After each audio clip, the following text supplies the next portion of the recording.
Okay, great. Good morning, everyone. I've started the recording of our call today. So thank you for joining us on our Mentor Advisory Forum. My name is Kerrilee Auger, and I'm the Skills Development Officer here at Women's Enterprise Center. I develop and deliver our training and mentoring programs to help women just like yourself throughout the province of British Columbia, working out of our Kelowna office here. So thank you for joining us on the session today. So a brief overview of our agenda. First, we'll do a quick introduction of Women's Enterprise Center and the services that we can provide to you. I'll introduce you to our panelists. We'll go and get started with her presentation and discussion, and then we'll review any questions that you might have based on what you're learning here today. So briefly, Women's Enterprise Center is the leading business resource for aspiring and established women business owners in BC. We provide business loans of up to $150,000, skills training, mentoring in both a peer group and one-to-one format, business advisory services, and resources from our offices located in Kelowna, Vancouver, and Victoria. And our passion is to empower entrepreneurs to their business success. And I'm just looking here quickly that I'm hearing from a couple of people that they can't hear anything.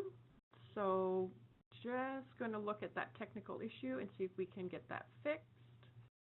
Bear with me one second.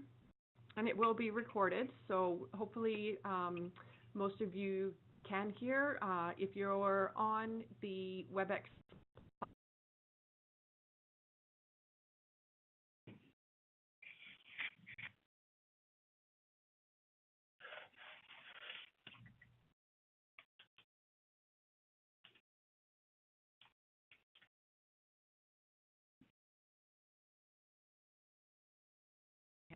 corner. So to get us, oh, sorry, technical. Okay, sound's coming back. Perfect. Okay.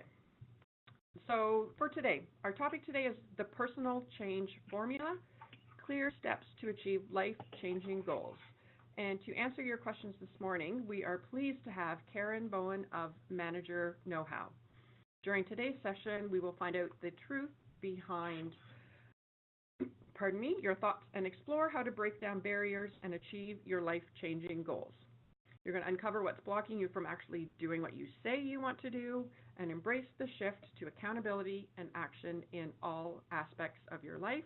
So what a great topic for us to start off the year. We all come into the new year thinking we're going to make great changes. So Karen's here to support us in that change making of our life. So thank you, Karen, for joining us today, sharing your expertise. So I will hand it over to you to let our attendees, know a little bit about you and how you're going to help us today. Thank you, Kerrilee. I am thrilled to be here, and I will assume that everybody can hear me clearly. If not, you can access the recording and, of course, touch base with me after the presentation as well. So my name's Bowen, and my firm specializes in leadership training workshops, ranging anywhere from self-awareness type work through team leadership and into understanding the human aspect of organizational systems. So that's what I do. I was born and bred in Nova Scotia, Canada, made my way across country, and now I'm residing in Kelowna, BC. So very blessed to live in this beautiful province of British Columbia. So enough about me. I'm going to flip right into my presentation here.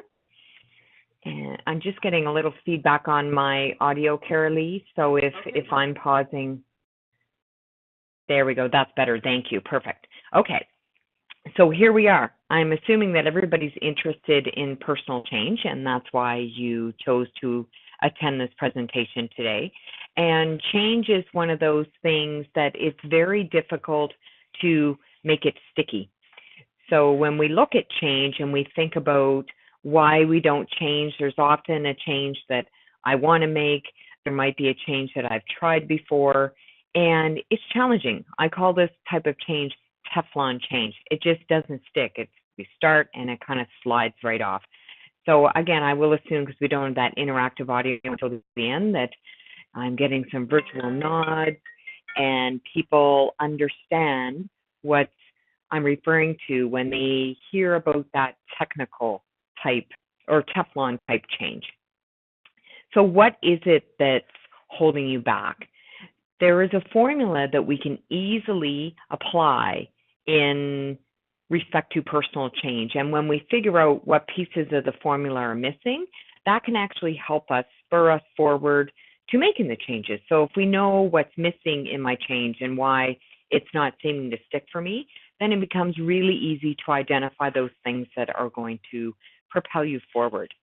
So I'm going to open up a poll now, or Kerrilee is going to manage a poll for me. So I'm just curious of why you think you might lose momentum on a change you want. And Kerrilee, just let me know if we have any difficulties. Open the poll. There you go. You should see it on the right-hand side of your screen there. While you're answering that, I'm seeing a couple of private messages flashing by my screen.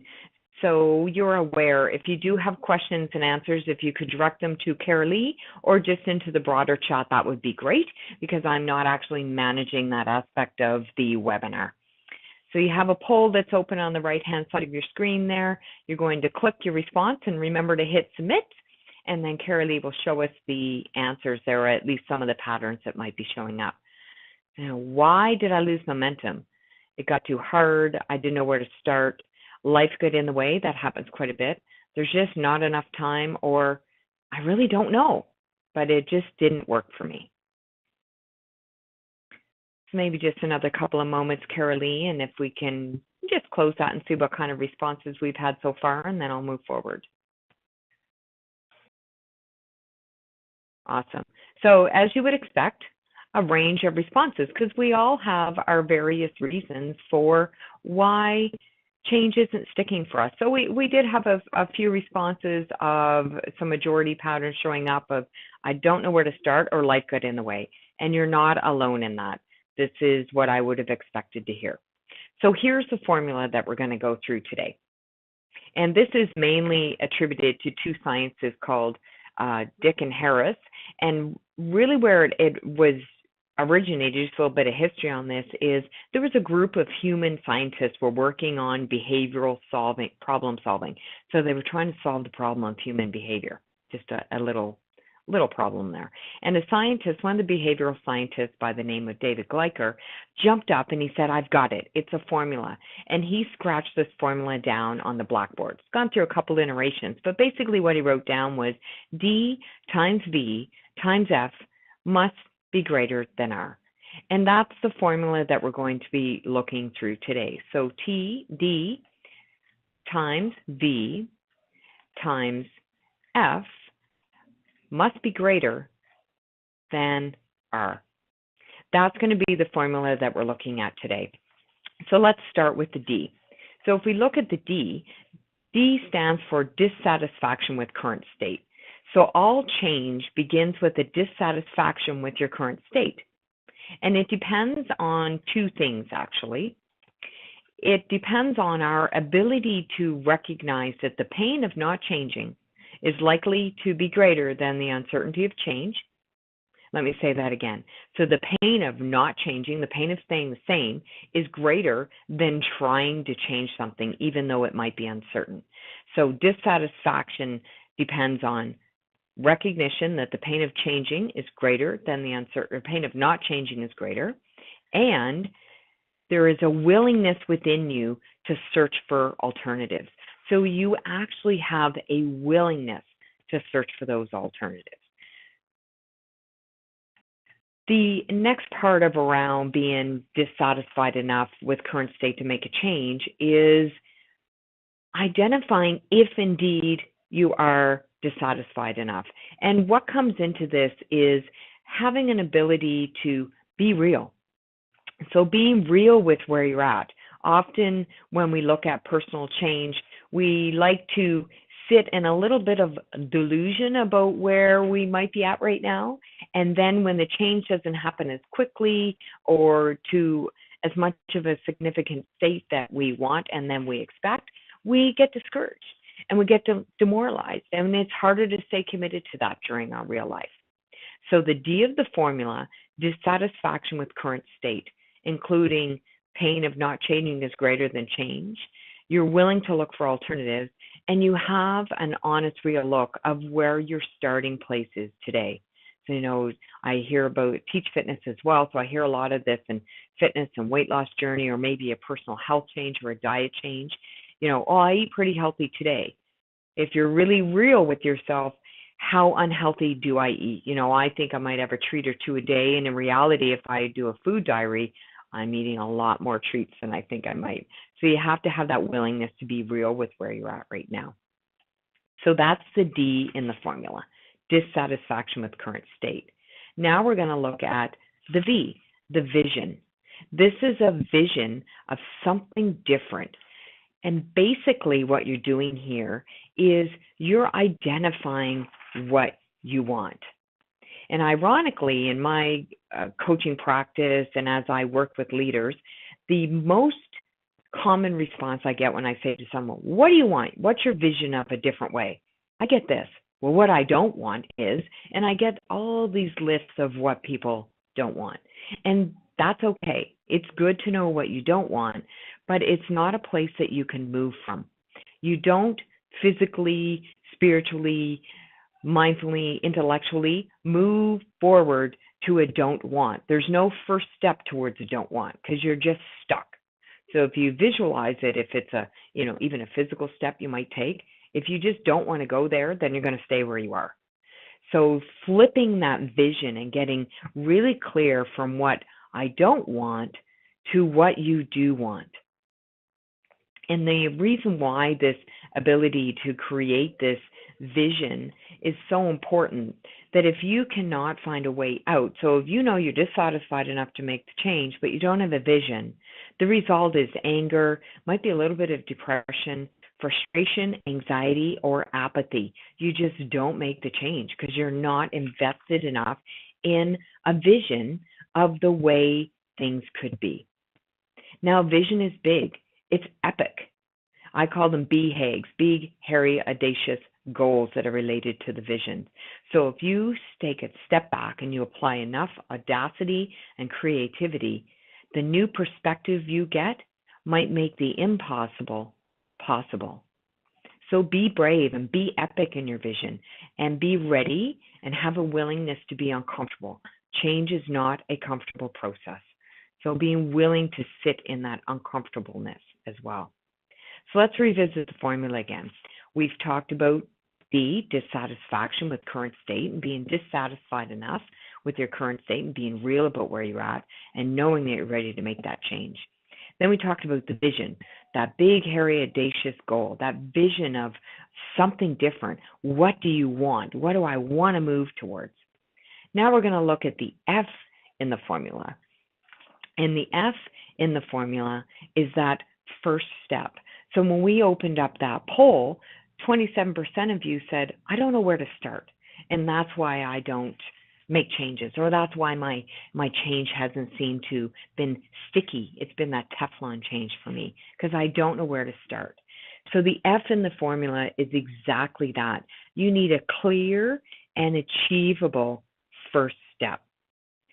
Inaction or just a lack of clarity around what a first step might be can create frustration and feelings of helplessness, which again can result in that apathy or even that cynicism. I've tried this before, it didn't work. What would be different that time? What will be different this time? Nothing's different. It's not going to work. So notice if you have those self-defeating thought processes and programming coming up, because that's our self-programming, right? So it's the concrete first steps that support you in generating your momentum towards your vision, generating that momentum towards what you say you want. And it's a concrete first steps that give you enough of a path that keeps you from falling back into the day-to-day sameness of the areas that you want to change. So how's that, right? We stay in our day-to-day sameness because we don't see that first step out.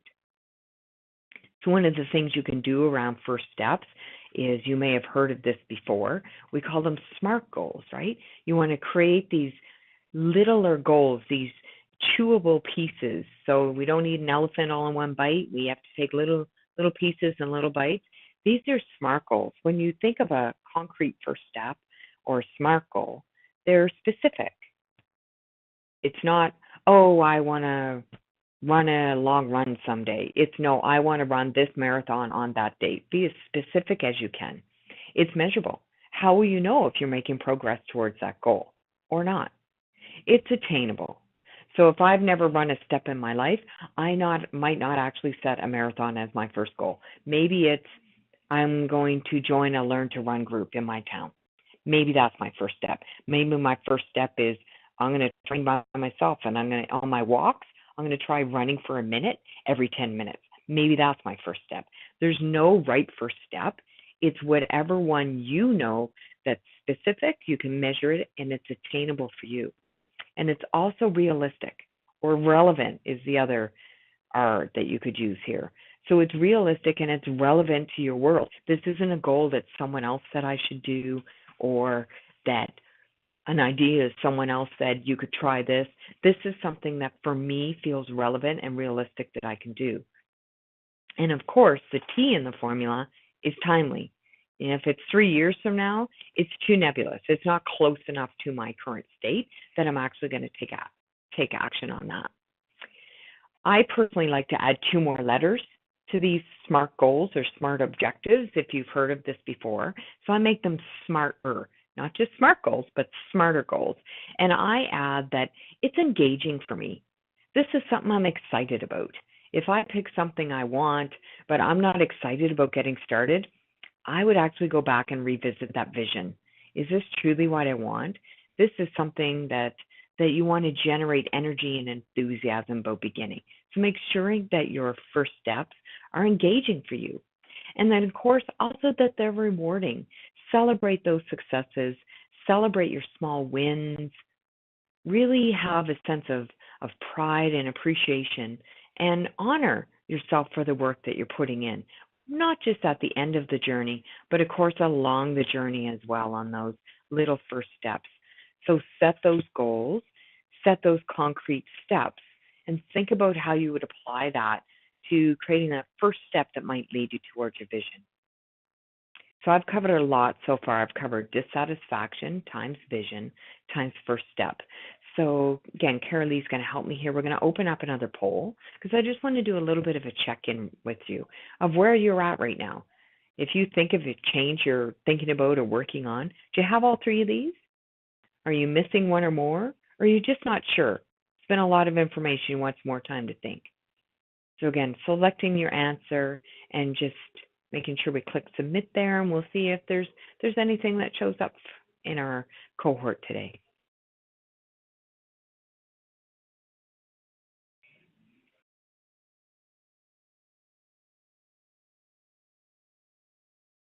Awesome. So we'll get the results sharing up here in just one moment, and we'll see perhaps what some of you have input there. Awesome. Oh, really exciting. So I assume you can see these results as well, but if not, 67% of you said you have all 3 of these. My change is good. I'm dissatisfied enough. I'm willing to look. I have my vision, and I actually have identified a first step.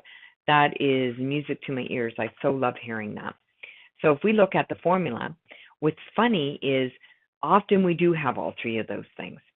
We know what we're doing. We're ready to rock. And still change doesn't stick. Very, very commonly, it's due to the last piece of the change formula, which is the R. So the formula, of course, is dissatisfaction times vision times first step must be greater than R. And what is the R? That is the resistance you might encounter to the change. So it's really important that you have a method of gauging the degree and nature of your resistance. The resistance might come from within you. Maybe it's a mindset. Maybe it's a belief in yourself. Maybe it's external. It's really difficult in your environment. It's not conducive. It's a little bit toxic in terms of what change you want to make. So here's why we will resist change generally. This is components of the R. I believe I will lose something. That something might be my status, my belonging in a group, my competence. It might be that I lack trust in myself, or that I feel I have insufficient knowledge to do this. Or again, that little bit of cynicism that I fear I'll actually not adapt, that I won't follow through with this change. What I want you to notice about these things is none of these are confirmed. These are in your head. This is your voice in your head whispering those things that make change not stick for us. So it's that voice, it's whispering. Often when we go out to the outside world or people we trust, these aren't confirmed. In fact, we hear the opposite. So think about that if some of these reasons come up as your resistance for change, because the resistance to the change is most often the biggest part of the formula.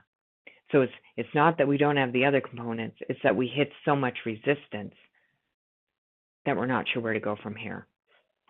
So again, opening up another quick poll, just for a quick pause here, and curious around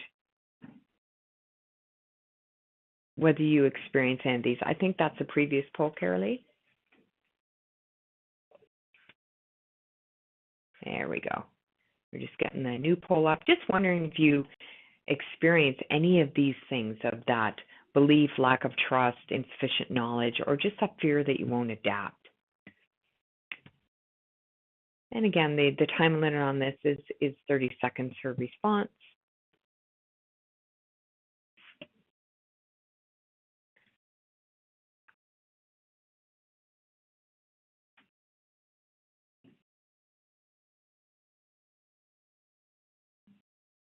Okay, and seeing the results come up.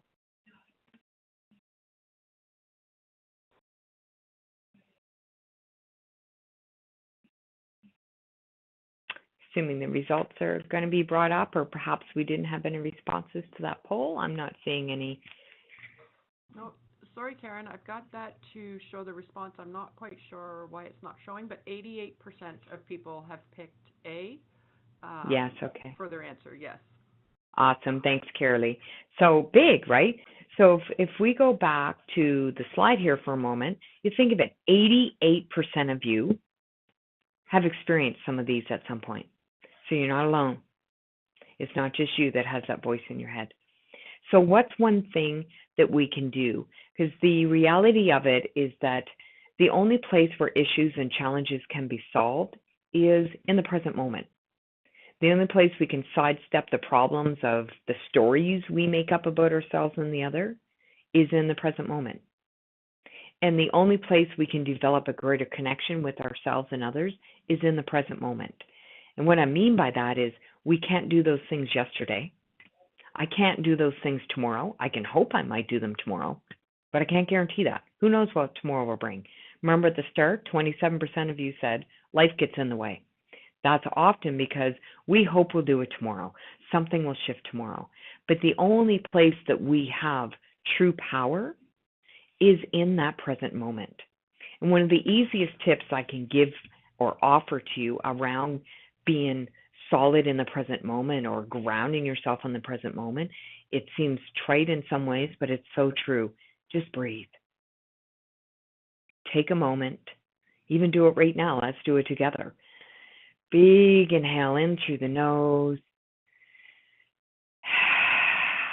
Exhale through the mouth. Feel the shoulders dropping away from the ears. That's just one breath. Imagine if you could take a couple moments and perhaps draw 3 deep breaths in. What's going on for you in that moment? Ground yourself. So that's a big part of that resistance. It takes courage, commitment, and confidence to push ourselves through change. So the beginning of our process can be really stimulating and energizing. You know, we jump out of bed every day and we do it. And then sometimes fairly quickly, we become demoralized and demobilized in this. And our mindset starts to shift from exhilaration and enthusiasm over to, well, now what? It's not as exciting to me anymore. This concept is called creative tension. And creative tension is what's created when you have a current reality and your desired state. So where I am now versus my vision where I want to get. And the bigger the gap between these two, the bigger the tension's going to be. So we always have two choices here.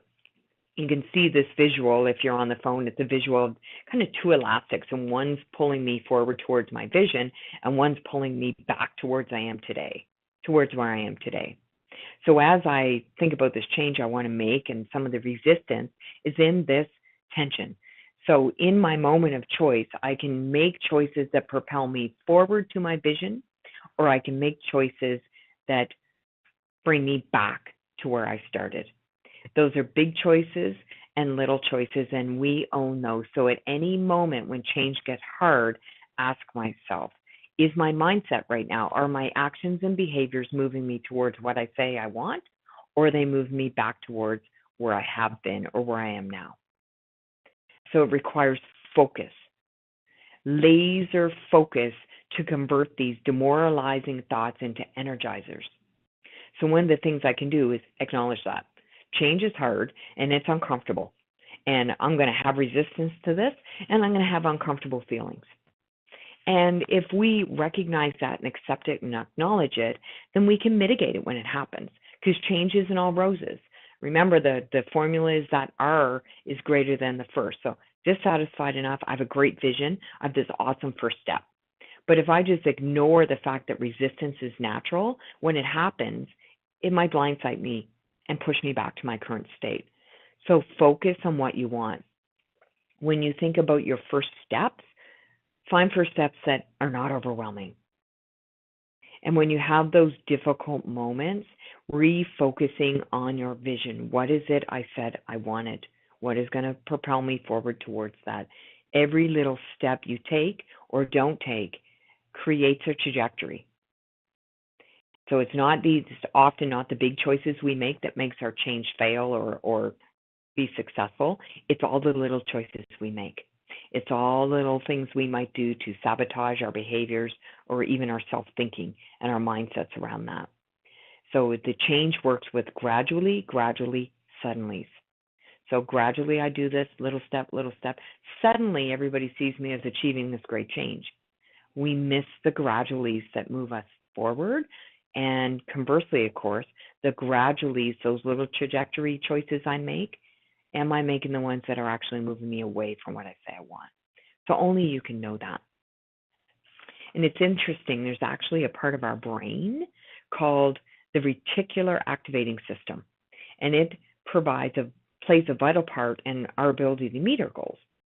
So you think, you're on this webinar or you're at a conference, and if I knew one of your names, if I said your name right now, all of a sudden you'd be standing at alert at attention because maybe you were drifting off because it's just one voice talking at you.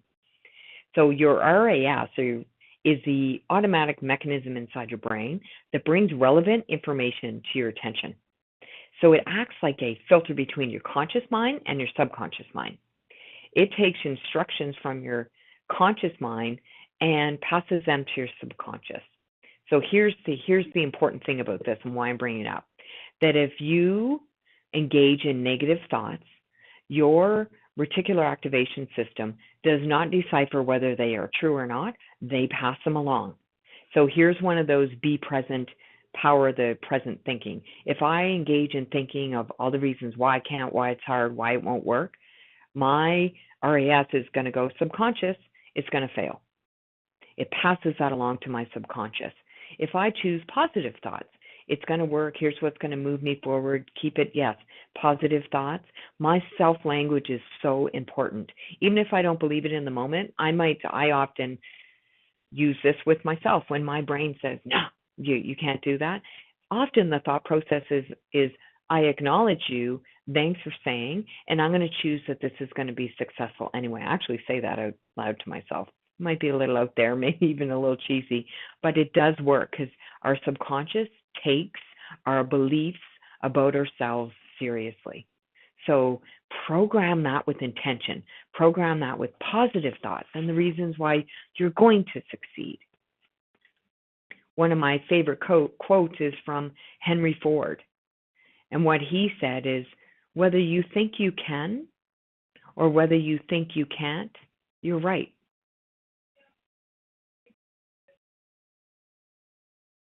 So when we think of all the reasons why we can't, right? We have our list. What's on our list? Why I can't do this.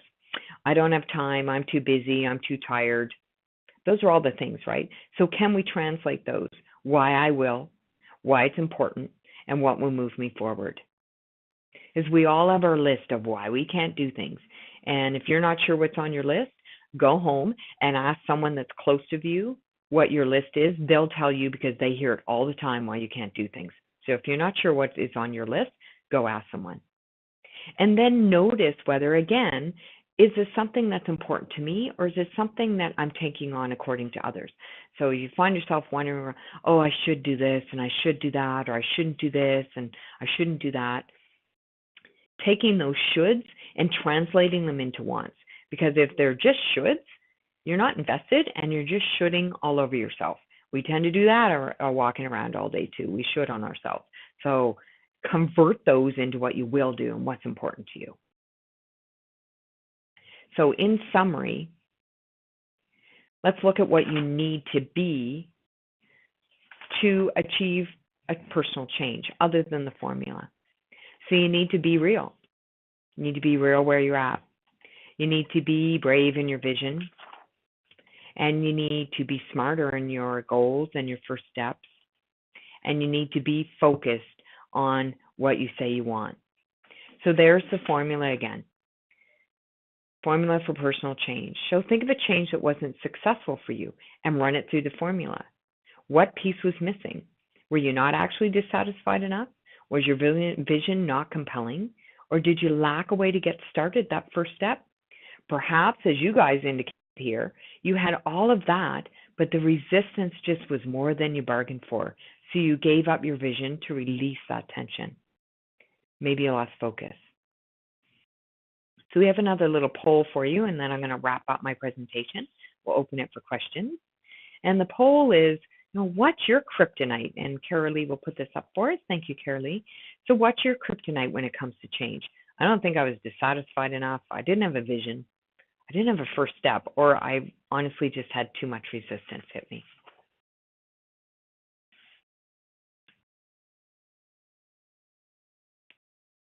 Just about 15 more seconds to select your response to that. And Kerrilee, I'll let you know if it doesn't share on my screen that perhaps you can just give us the top 2 percentages that show up for us. Okay, so we're just closing the poll and getting those results showing. I'm not seeing it, Kerrilee. So do you want to just share what the maybe top 2 or 3, if there was a close tie on what the responses were percentage-wise?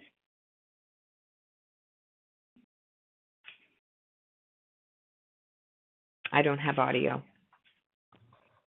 Hi, Karen. Sorry about that. 1 second here. No worries. We had to get that poll to close. I don't know if you can see that now. Oh, I can indeed. Thank you, Kerrilee. Perfect. So too much resistance was 48% of you. And, given the first poll around the formula that we had our D and our B and our F, it's probably not a lot of surprise that it really was that resistance that kind of popped up and blocked our ability to follow through with our changes. So here's another formula for you. Kerrilee, could you mute your line, please? I'm just getting that little bit of feedback again. Okay, sorry. Thank you. So here's the formula for you. And again, some of you may have heard of this formula, the PDSA formula. Most commonly, we hear about it, and it's plan, do, study, act, and then change your behaviors. When it comes to personal change, here's my offering for you. Please do something, anything. Just start. Just start. Be patient on your journey. It might not happen overnight. Remember, it's hard. Talk to yourself like you would a good friend. This is one of my favorite mantras. I often close my yoga classes with this, and it's a compassion mantra. And this generates compassion for yourself and others. And how you say it is Om Mate Muye Sale Du. Om Mate Muye Sale Du. So that's your compassion mantra as we go through change, because it is hard. And the journey is yours to take, and you will meet resistance. It's going to be challenging, and you might misstep and have a couple false starts and want to start over. But if it's truly a change that you're engaged into, my promise to you is that it will be worth it.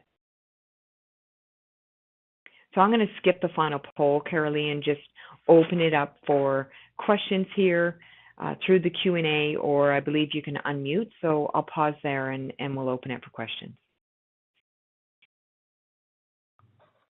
Great, thank you, Karen. I apologize that you get a bit of feedback here when I unmute myself. So I'm going to go through here and unmute that everybody is on today. So hopefully it won't get too much noise interference, but if you find that it is, I'll mute everybody, and then again, just use that Q&A or the chat area as well. So let's give this a try here.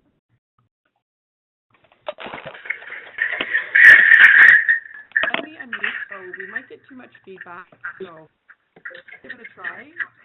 And ask questions, please go ahead.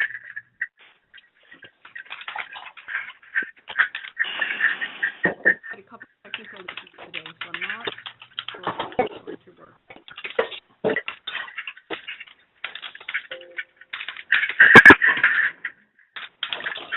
I'm getting quite a bit of feedback. Here and Q&A coming in. So let's try that mute section here.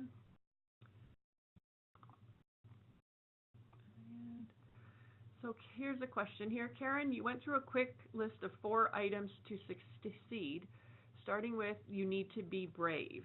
Can you remind us what were the last 2? Absolutely. Thank you. Good question. So it was just what do we need with the little B icon, can make it a little lighthearted, is you need to be real. So be real about where you are. Be brave in your vision. You captured that. Be smarter. So that acronym, the SMART or SMARTER goals. So be smarter in your first steps, and be focused when you hit resistance. So be real, be brave, be smarter, be focused.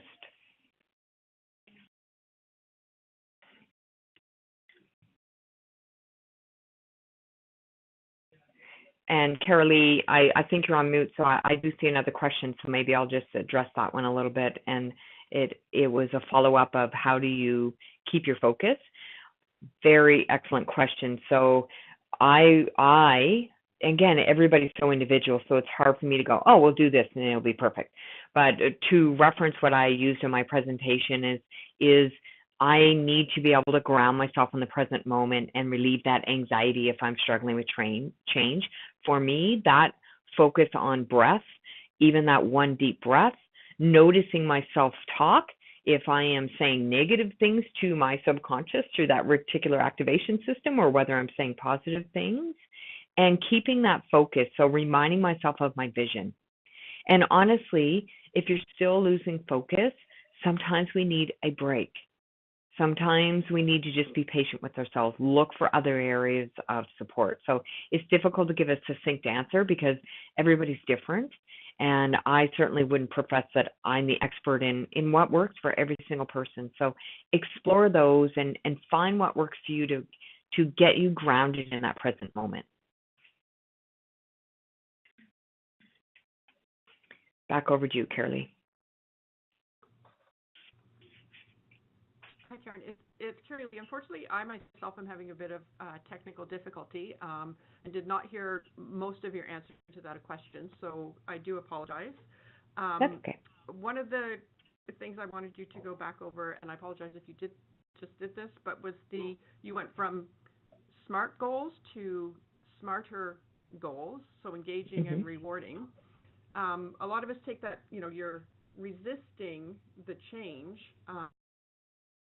And how do you get out of that mindset to actually set up those goals? Sorry, Kerrilee, you cut out just in part of that. So let me clarify the question to make sure I try to address it correctly.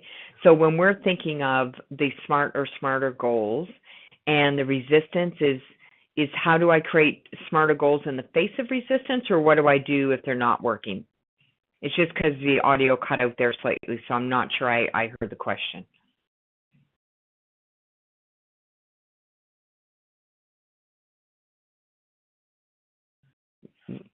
We might be having a bit of auditory difficulty. Do you want to type it into chat or Q&A?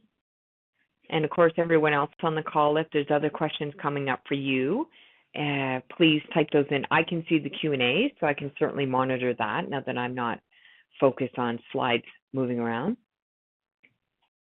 And I'm sure we'll have Kerrilee back momentarily.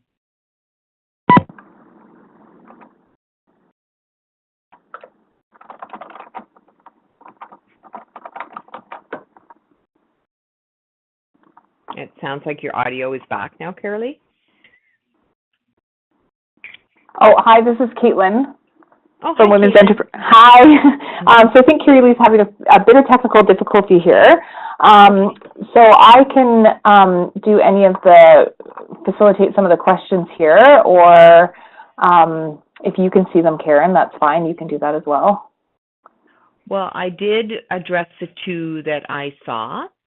Yeah. And that was, the 4 items, and then the question around keeping focus. Yeah, so, and then I just see another one that says someone's saying lacking confidence in myself. So lacking confidence in yourself, so if I'm converting that to a question in my head, and forgive me if I'm getting this wrong, is that, how might I combat that lack of confidence in myself? Yeah, that's a big resistance, right? And sometimes it's linked to our internal beliefs about ourselves, so what's happened in the past, or really it's around the stories that I make up about myself, and really connected again to, I can't say enough about that self-talk. So if I find my self-talk overwhelming, I'll fail, I can't do this, sometimes what helps me is I go, what can I do? So if I have this goal and I'm kind of thinking, I believe I can't do this and I lack confidence, what is one little thing I could do to move me forward? So let's take the marathon, for example. I lack confidence I'm ever going to be able to run a marathon, but you know what? I could go for a walk tomorrow. I know someone that knows a run group. So instead of getting caught up and overwhelmed in the negative tsunami of what I can't do, just pick one little thing. Here's what I can do. Start to build on that. Because the thing with focus is what we focus on gets bigger, regardless of what it is. So if I focus on, my negative beliefs or the stories that don't support me, those stories are going to get bigger and stronger. Or if I focus on, the positive things or the things I can do or the competencies I know I have, then all of a sudden those seem to grow. So it's quite interesting. So just notice what you're focusing on. And if it's not serving you or not supporting you, perhaps you can start to practice doing it differently. Wonderful. I think that's great advice. Always focus on positive, and, your thoughts turn into your results. So if you're thinking positive things, hopefully positive things will come from that. So I have a couple more questions here. One was saying, so how do you go about finding a coach or a mentor that's going to work for you? Another great question. Exploration. And so again, the bravery in starting to explore, and then the bravery in that if you do connect with someone that's not a match for you, to being brave and real enough to extricate yourself from that situation, because there is amazing mentors and coaches out there, and I've had some myself, and then I've had some that are amazing mentors and coaches, but even if it's just a style, it doesn't work for me. So I have to be willing to go, this isn't what I'm getting out of it. So I would probably encourage them to connect with the Women's Enterprise Center, right, Kate? Yeah, we definitely have access to some resources. Yeah, we have. Yeah, sorry, go ahead. No, you go ahead. I was just going to say we do have a pool of business mentors. So if you're a woman in business and you're looking for a mentor in business, we can definitely help you in that area.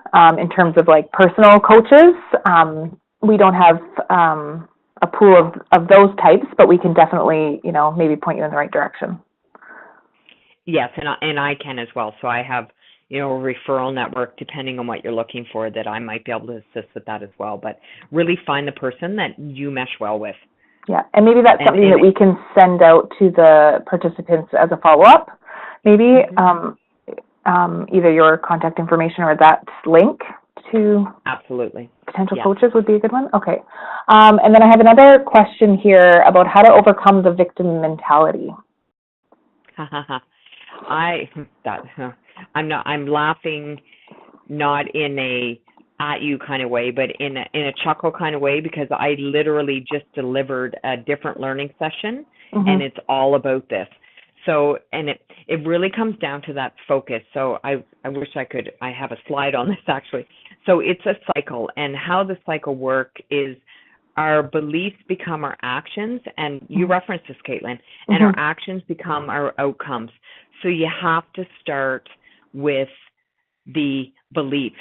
So I believe the second I put the power out there, so I believed it happened to me. It's not my fault. It's someone else's fault.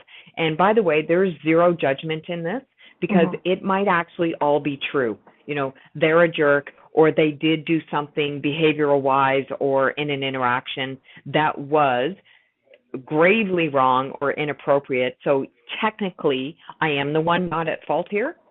So this isn't about judgment, meaning it's okay if people treat you poorly, but this is around my mindset around it. So if someone treats me poorly and I still wait for them to change or circumstances to change, I am willingly making the decision to give up my power. Because that might happen. They may or may not change or apologize or whatever, and it might not. The only thing I have power over is my own thought process and reaction to that. So if I can change that from I'm devastated because they did this to me to acknowledge I'm devastated, and here's what I can do for myself to start to move me forward. But bring that point of power from out there directly to you. And that's just, again, starting to really recognize your belief patterns, and changing them to those that are going to support you. So again, I want to close on that point with saying this is not about making it okay if others mistreat us. This is about keeping our power of reaction and response and moving forward within our realm of power and not someone else's. Great. Wonderful advice. All about mindset, your personal mindset, and what you can control, and understanding the things that you can't control. Yes. All right, so we're just going to have a conclusion to our session now. I just want to thank all of you for joining us today, and again, apologies for those technical issues we experienced. The recording will be available on our website, and as I mentioned, we will be sending out the link in a follow-up email, and so hopefully we'll be able to include some other great resources that complemented the session from Karen. Just quickly, we do have another Mentor Advisory Forum on Thursday, February 22nd. It's at 10 a.m. as well, and it's with the Office of Small and Medium-Sized Enterprises. So if you're interested in understanding how the Government of Canada supports innovation, this session is right down your alley. We are also having a 3-part webinar series with Gordon Lander Jervis. So it's starting on February 8th, and the topics are negotiation techniques for women, introduction to intellectual property, and then top 10 legal tips for new businesses. And then again, if you want to learn more about our events, just sign up for our e-news. And then I would also like to say thank you to Karen for taking the time to participate in the session today and provide your expertise on this topic. I know a lot of people have walked away with some great content and things to think about. So thank you, thank you, thank you. And if you'd like to end on any closing notes, I can open that up to you, Karen. Thanks, Caitlin. So first of all, your upcoming sessions, I'm registered in some of those already. Oh, wonderful. Yeah, they're really exciting. I'm looking forward to some of the content. And to everyone on the call, I just want to extend my warm appreciation and gratitude for your time and your energy, because I did feel it.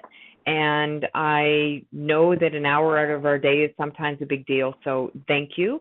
And please let me know via follow-up. You'll get my contact information, how I can support. Wonderful. Thank you, Karen. And thank you, everybody, for joining us. Everyone have a great day.